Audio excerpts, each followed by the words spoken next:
pendidikan adalah tentang apa yang siswa butuhkan, bukan tentang apa yang guru inginkan. Seringkali kita sebagai guru merasa paling tahu yang terbaik bagi siswa-siswi kita, tapi tak cukup tahu seperti apa kebutuhan belajarnya. Adanya kurikulum merdeka saat ini tentu merupakan jawaban sekaligus harapan. Dalam mengemas pembelajaran yang lebih menyenangkan, guru diharapkan mengetahui potensi, bakat, dan minat siswa yang perlu dikembangkan untuk selanjutnya menerapkan pembelajaran inovatif yang memerdekakan. Saya ingin berbagi pengalaman saat pembelajaran dengan mengimplementasikan kurikulum merdeka di sekolah. Materi yang saya ajarkan adalah mengenai menganalisis fakta-fakta menarik dari para tokoh perumus dasar negara. Dalam merencanakan pembelajaran, tentu kita perlu mengetahui pemahaman awal siswa terkait para tokoh perumus dasar negara. Sebelum itu, di awal pembelajaran, saya meminta beberapa siswa untuk tampil di depan, menceritakan fakta menarik dirinya di depan kelas, dengan harapan para siswa dapat berbagi pengalaman yang menarik tentang dirinya. Selanjutnya, baru saya mengajak para siswa fokus pada fakta menarik dari para tokoh perumus dasar negara.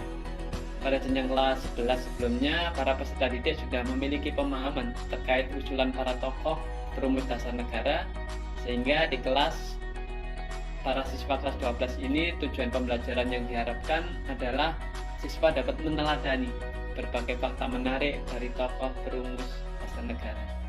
Saya memberikan materi pengantar terkait para tokoh yang berperan besar dalam perumusan dasar negara Pancasila di Indonesia.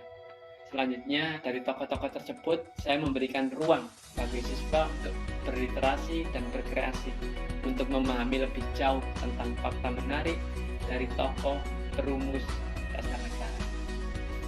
Merujuk pada pemahaman yang saya dapatkan pada saat menjadi guru penggerak Angkatan 4 Sidoarjo tentang pembelajaran berdiferensiasi, saya memberikan opsi pada siswa dalam menuangkan karya, yaitu bisa pada kertas kosong atau blank paper, dan juga bisa menggunakan aplikasi Canva.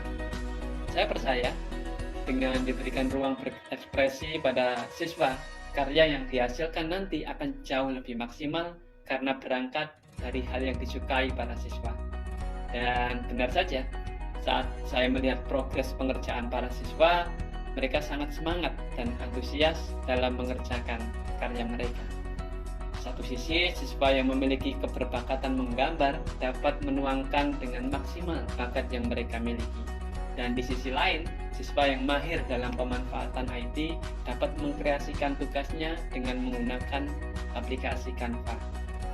Dalam proses tersebut, saya menyadari betul bahwa ketika kita memberikan ruang bagi siswa untuk berkreasi, disitulah sebenarnya guru menjadi sarana bagi siswa dalam mengembangkan potensi diri.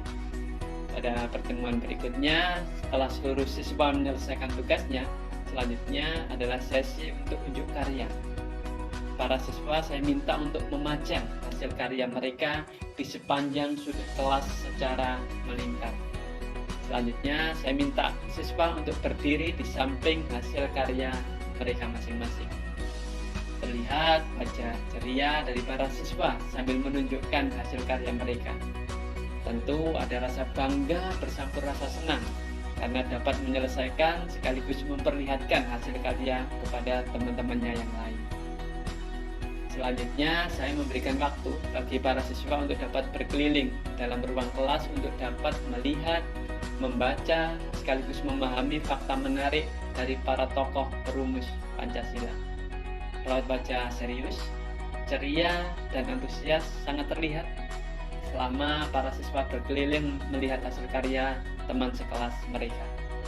Setelah kurang lebih 30 menit, para siswa berkeliling melihat dan memahami hasil karya temannya, tibalah saatnya para siswa untuk mempresentasikan karya mereka di depan kelas. Tak hanya mempresentasikan hasil karya sendiri, saya juga meminta siswa untuk menyampaikan apresiasi dari karya teman lainnya pada saat mereka berkeliling tadi. Selanjutnya, di pembelajaran pendidikan Pancasila ini saya juga menyiapkan buku catatan siswa.